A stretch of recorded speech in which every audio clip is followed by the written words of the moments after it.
meter is the distance around the shape. If you walk around the edge of a room, Yama. the length you walk is the perimeter.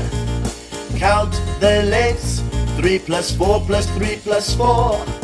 Perimeter equals 14 meters. Alrighty then. The area is a measure of the surface. How many square meters of carpet cover a room? Rock the boat.